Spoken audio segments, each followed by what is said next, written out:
The beast in the jungle, the sky of Tharax's 3 burned orange as Jack Carter's escape pod tore through its atmosphere. Fire licked the metal shell while alarms screamed in his ears.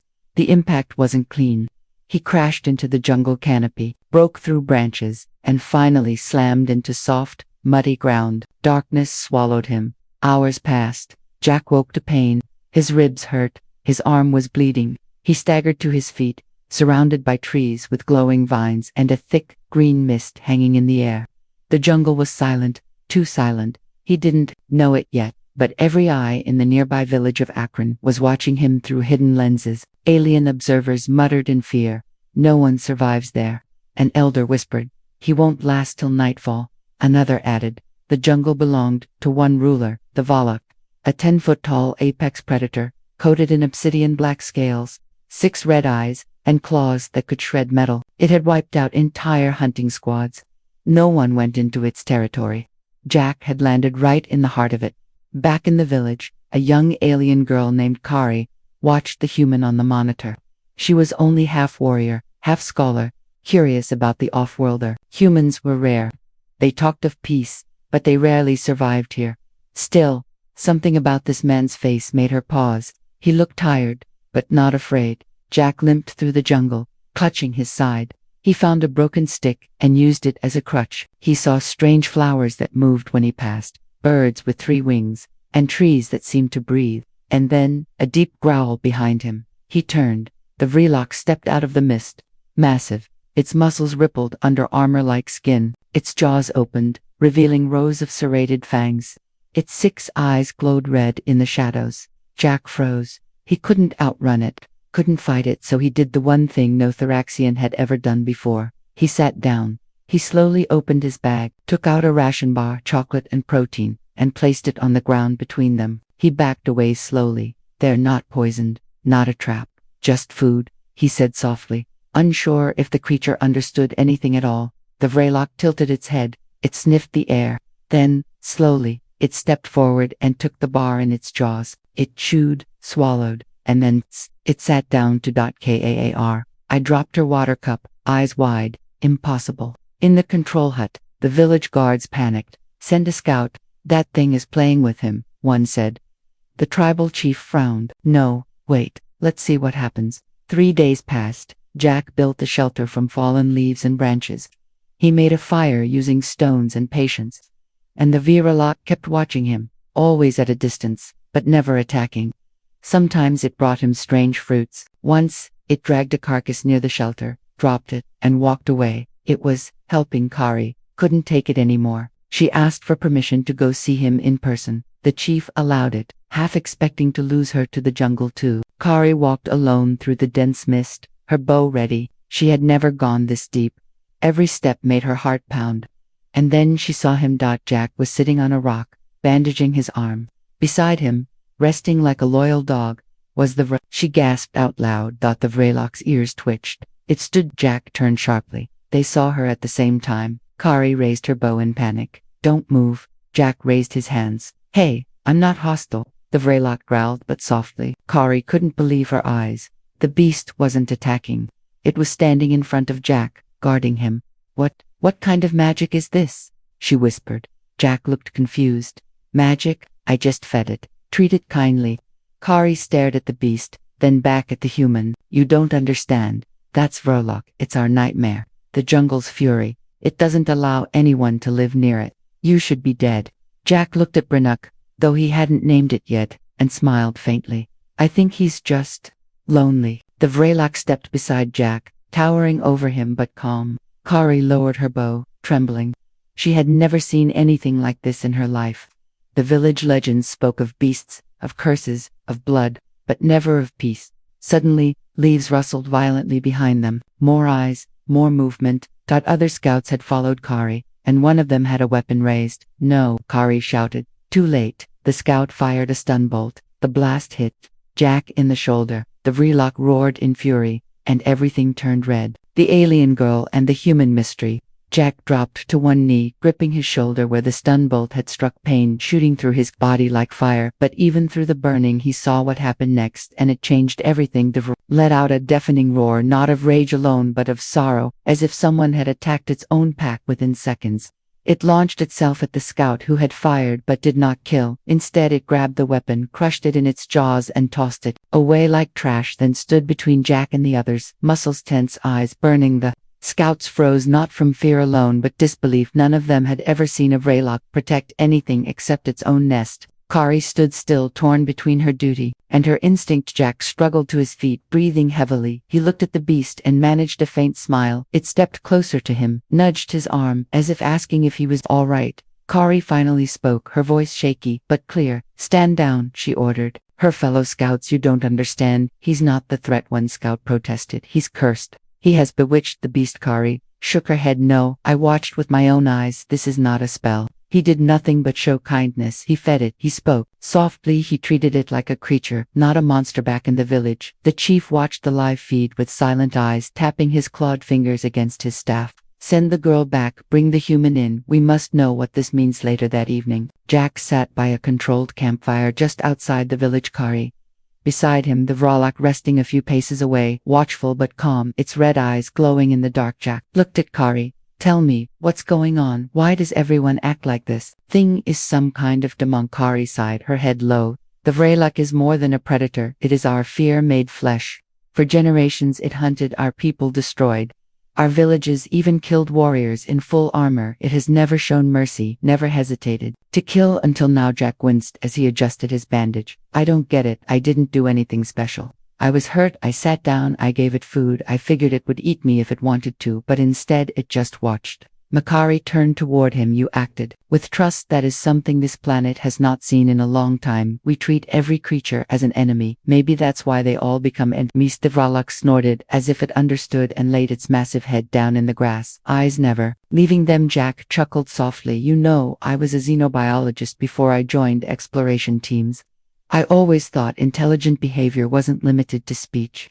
Maybe this creature just needed someone not trying to kill it." Kari studied him silently, then spoke with quiet words. "The elders will never accept this easily. They believe you are dangerous because you've done the impossible. You've broken our oldest fear." The next day, they brought Jack before the council, a circle of ancient Thoraxian leaders seated on stone chairs etched with tribal symbols, their faces grim and unreadable. The chief spoke. "Human, you have disturbed the natural order. You have tamed the untamable. We must know what you did, what power you used." Jack stood firm, though still weak. "I didn't tame anything. I didn't dominate or trick or fight. I just didn't treat it like a monster. That's all." Murmurs spread through the chamber. Disbelief, frustration, fear. One elder leaned forward. "Then why has it not killed you?" Looked him in the eye. "Because I didn't act like prey. And I didn't act like a predator either. I acted like a companion." The chief narrowed his eyes. Yonkari stepped forward, breaking tradition. "I have seen it too. I saw the beast defend him. I saw it give him food. I saw it rest beside him like a kin. He may be what the old stories spoke of." Another elder scoffed.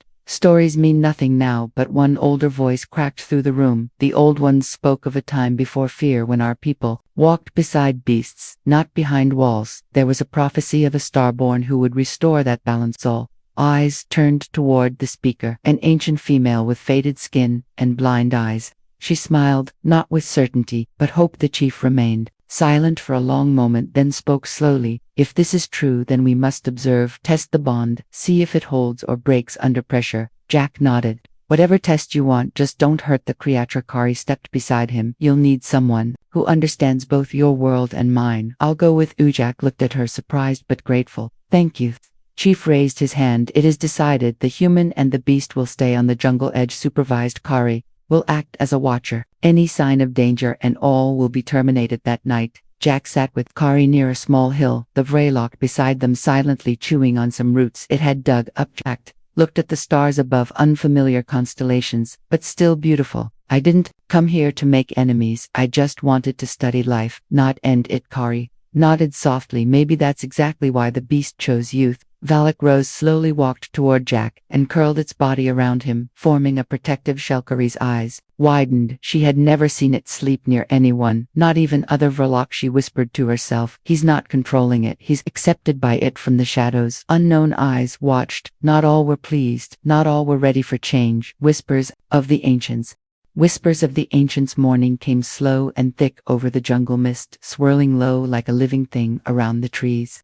Jack awoke to the heavy warmth of the Vrolok, curled beside him, its slow breaths steady like waves. He sat up carefully, not to disturb the beast. Kari was already awake, perched on a moss-covered rock, watching the horizon.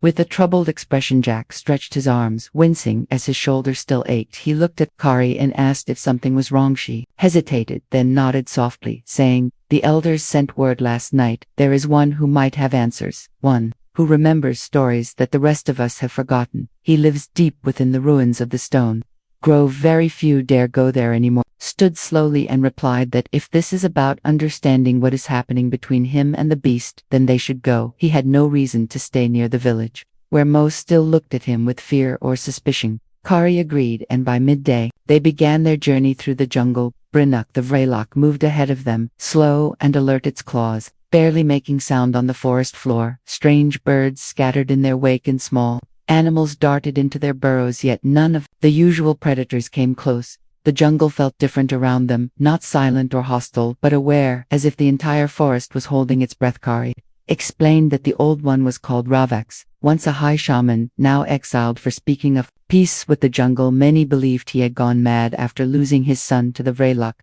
but others whispered that he found something deeper in the wilderness, something ancient, something alive. After hours of walking, they reached the edge of the stone grove. Massive slabs of black rock jutted from the ground like broken teeth, covered in glowing blue moss. Vines twisted like veins through the cracks, and in the center sat a small hut made of woven branches and bonan.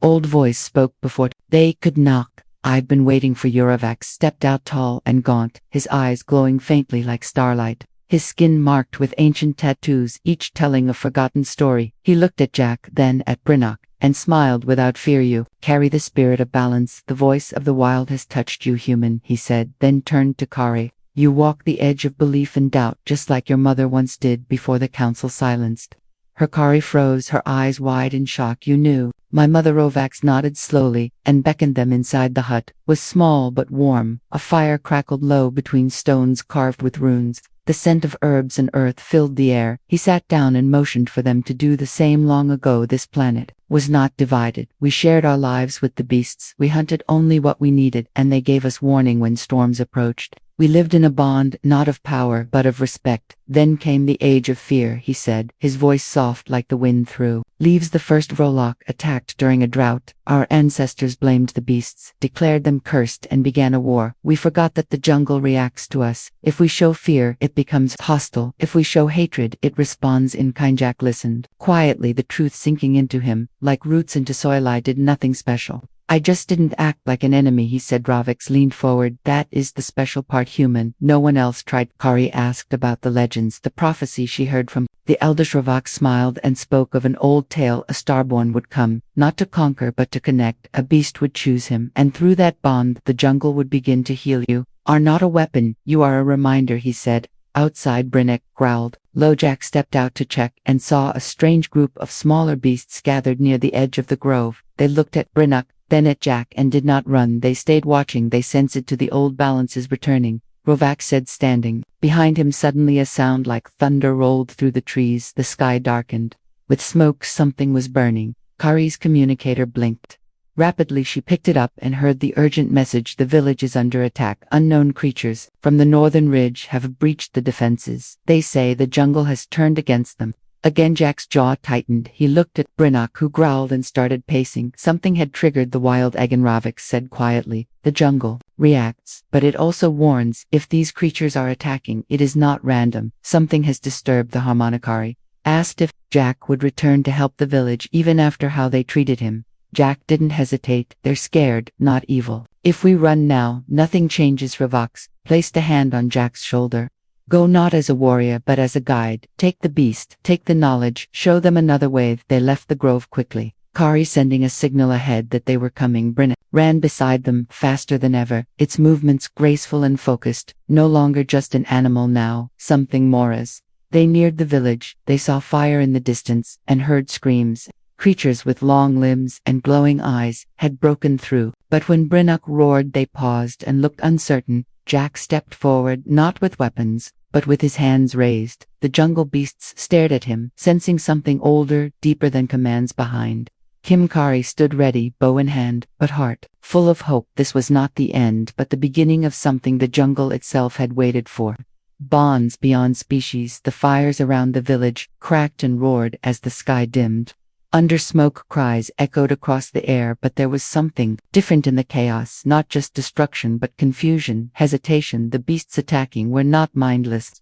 Jack saw it in their movements. They were driven by something more than hunger. They looked unsure, as if pulled into this madness by force, not choice. Brenna stood tall, his dark scales glowing faintly in the firelight, his 6 red eyes locked onto the nearest creature, a towering quadruped with crystal horns and vines trailing down its back. The creature let out a high-pitched screech, but did not charge. Instead, it backed away slightly, muscles tense, as if recognizing Brink's presence as a command, not a challenge. Kari took position behind Jack, her bow raised but not drawn. She watched the scene unfold with disbelief. The villagers on the walls had gone quiet, all eyes on the human who walked into the chaos with no armor, no weapon, just calm purpose. Jack stepped forward, slowly, his voice low, steady, not a threat, but a bridge. He spoke to the creatures not with words they understood, but with tone, body language, and something else, something deeper that pulsed in the air like a forgotten rhythm. Mornock moved with him not as a pet or tool but as a companion. Each step synchronized, each breath measured. The beasts began to lower their heads, some even turning back toward the jungle, their aggression fading, replaced by something older, something primal. Kari's communicator buzzed, the chief's voice sharp with disbelief. "What is happening? Why are they not attacking him?" Replied, "Because he is not attacking them," the chief growled. "This cannot be trusted. He is manipulating them using forbidden tech or worse." Kari replied, "No, he is doing what none of us ever tried. He is listening." The beasts stopped completely, circling around Jack but not moving closer. He slowly crouched, placed his hand on the ground, then reached into his bag, pulling out dried fruits and placing them gently in front of him. He backed away, giving space, showing peace. A small beast with silver fur and glowing blue eyes stepped forward, sniffed the offering, and chirped softly, a sound echoed by others, until a chorus of strange calls rippled through the jungle. It was not a sound of war, but of recognition. Kari watched as even the youngest warriors on the walls lowered their weapons, unsure of what they were seeing, fear battling all within them. Jack turned toward the villagers, his voice calm but firm. "You taught me that the jungle answers what we give it. If we offer only fear and violence, then that is what we will receive. I chose to offer trust, and this is the result." The chief arrived moments later, walking through the gates, his ceremonial staff in hand, his eyes cold and sharp. He looked at Jack, then at the circle of beasts surrounding him, and finally at Brenna, who stood like a guardian carved from the forest itself. "This cannot last," the chief said. "This is a trick. Nature does not change its instincts because of kindness." Jack looked at him and replied, "Perhaps the problem was never the jungle, but how we treated it. Perhaps our fear taught it to be afraid of us." The chief scoffed, then turned to Kari and said, "Bring the beast under control or destroy it. I will not risk the survival of our people for one human's fantasy." Looked at Jack, her heart pounding. This was the moment that would decide everything. She walked past the chief standing between Jack and Brenna, and said, "I will not harm the only creature that has shown more understanding than half our council." Villagers gasped, whispers spreading through the crowd. The chief's voice darkened. "You would betray your blood for a stranger." Kari looked him in the eye. "I am not betraying anything. I am remembering who we used to."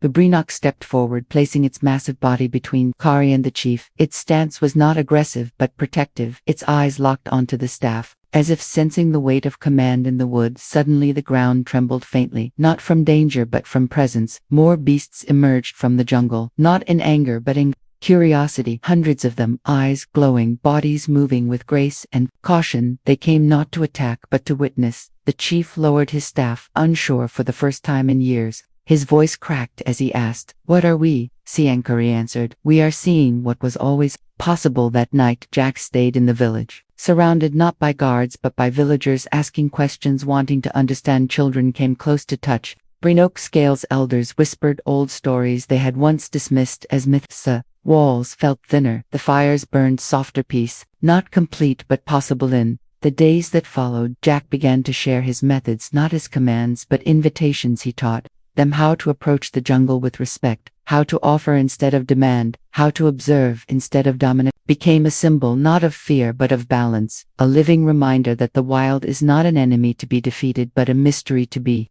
understood. Kari walked beside Jack every day, watching her people change, slow but steady, their hearts opening, their eyes clearing. Still not all were convinced and not all were content. In the shadows behind the village, in the caves where sunlight never reached, something stirred, something old, something angry that had thrived in fear and saw peace as weakness. A balance was returning, but not without resistance. Run with the beast.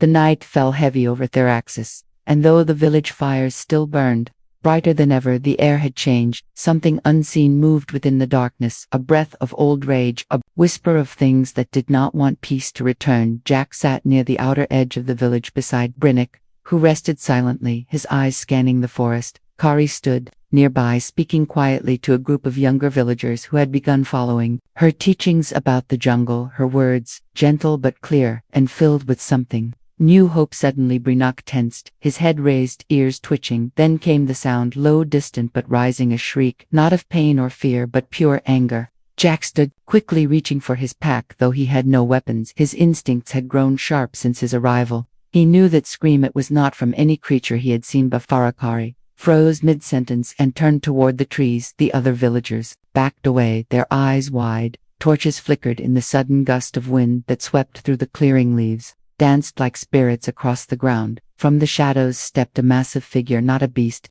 but something twisted, fused of stone and flesh, vines wrapped tightly around bone, glowing blue veins pulsing through its chest, its eyes dark, empty voids filled with ancient hate. It was not alive, and yet it moved with purpose. Ekari whispered its name in terror. The Morvax, a creature of the deep jungle, long believed extinct, the last guardian of the old order, created by a forgotten sect to keep the wild separated from the sentient. Creature let out another roar and charged straight at the village walls, not caring for beasts or humans alike. Jack shouted for people to get back, as Brinoak stood tall, letting out a deep growl, a sound that echoed with defiance and warning. The village guards panicked, some fired plasma bolts, others ran. Kari grabbed Jack's hand and pulled him away from the center. You cannot fight that. She said it was designed to destroy anything that bonds with the jungle. Brinoak lunged at the Morvax's claws, raking across stone and vines, sparks flying. The two titans crashed into each other, shaking the ground with every blow, but Jack saw it clearly. Brinoak was fighting to protect, not to kill. He was buying them time. We have to lead it away, Jack said, looking at Kari.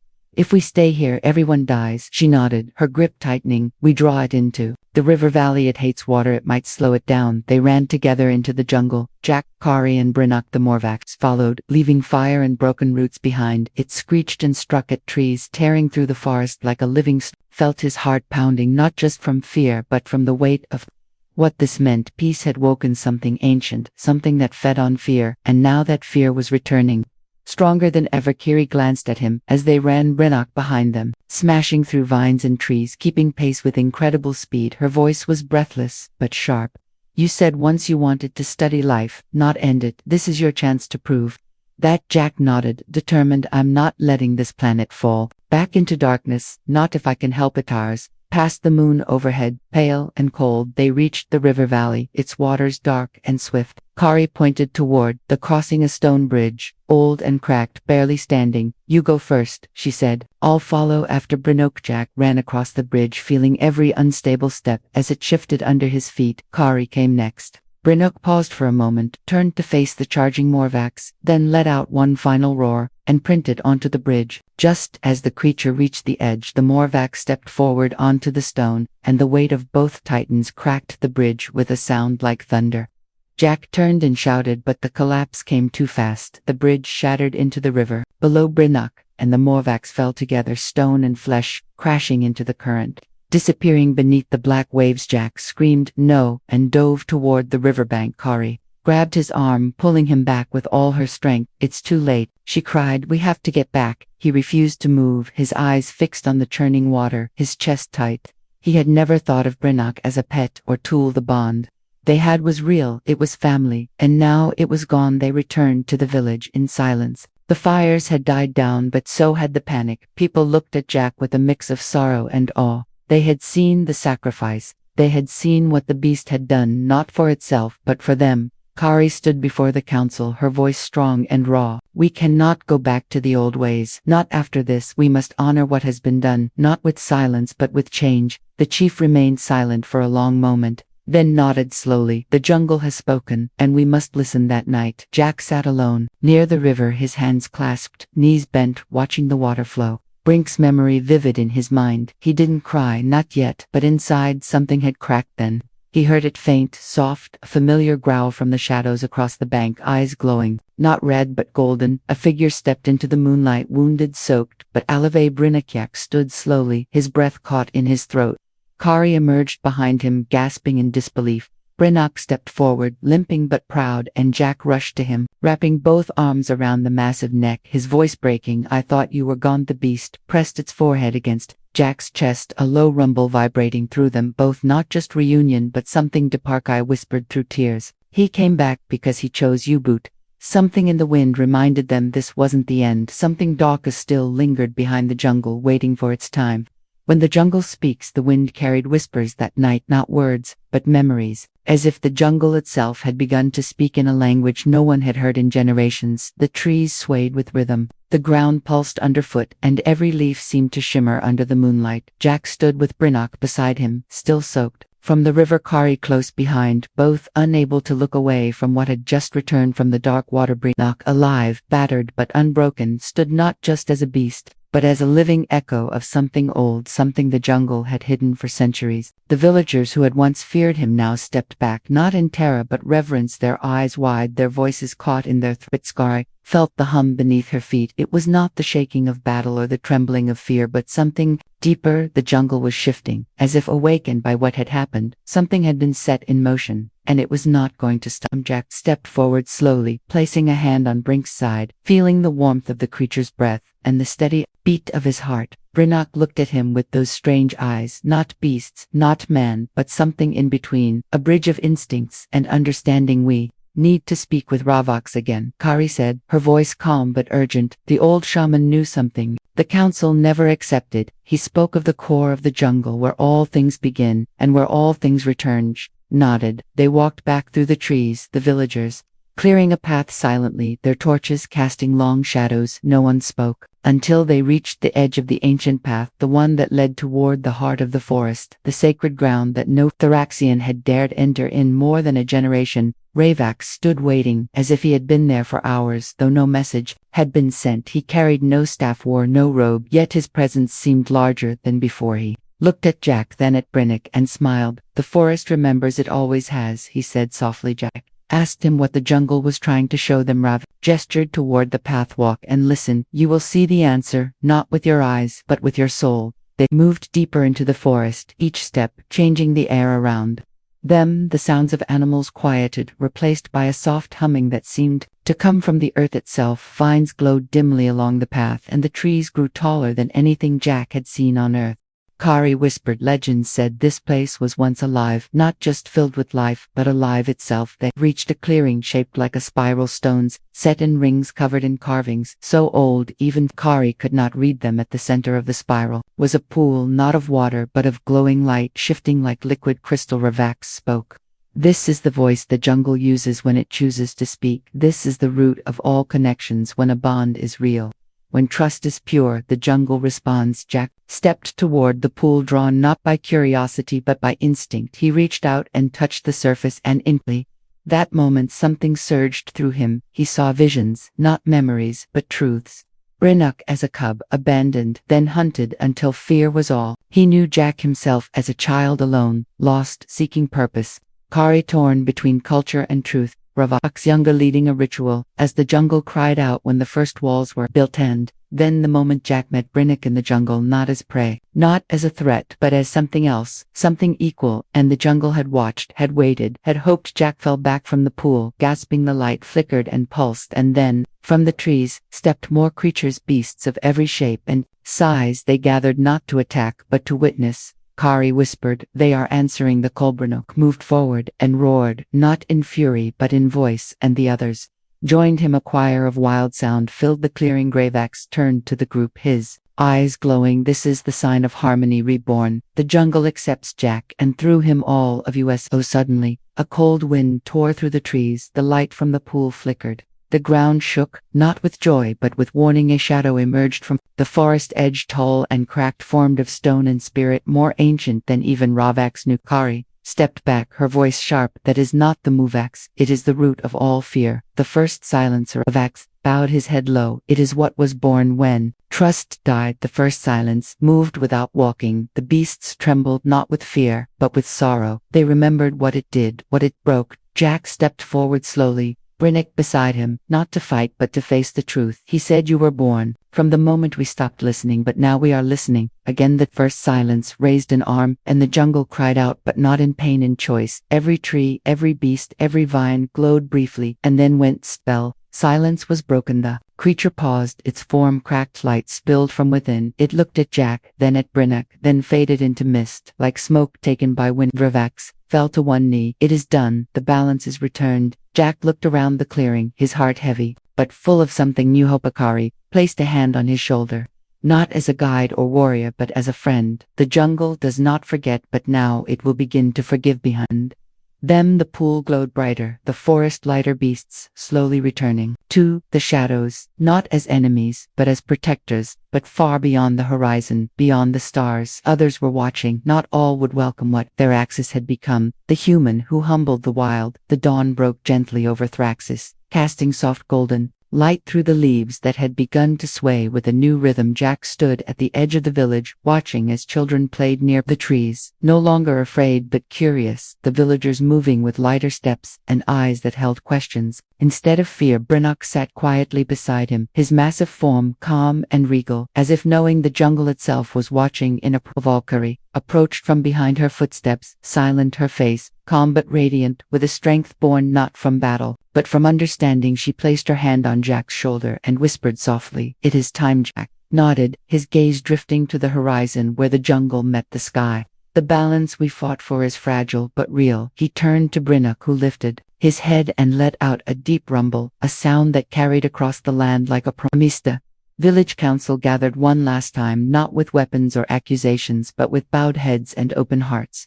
The chief stepped forward, his eyes no longer cold but filled with respect. He spoke, "The jungle has spoken through you, human. You have reminded us of who we once were, and who we can be again." Jack smiled, knowing this was not about him alone, but about all who dared to see beyond fear and division. The path ahead was uncertain, but no longer lonely.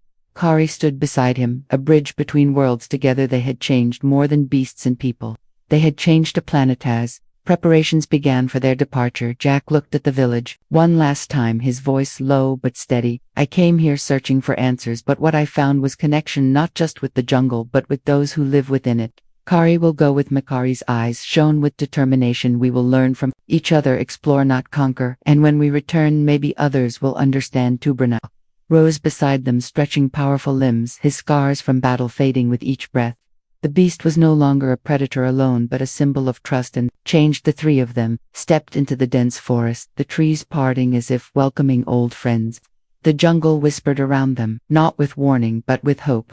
The world beyond awaited, and they would carry its spirit wherever they went. Behind them the village stood quiet but alive, the fires burning softer, the walls no longer a barrier but a memory of what had been overcome. Jack glanced back one final time and spoke to Kari and Brinnock. "Together we reminded the wild how to trust, and in doing so we found trust in ourselves." The jungle sang its ancient song as they disappeared into the light of new beginnings. The end.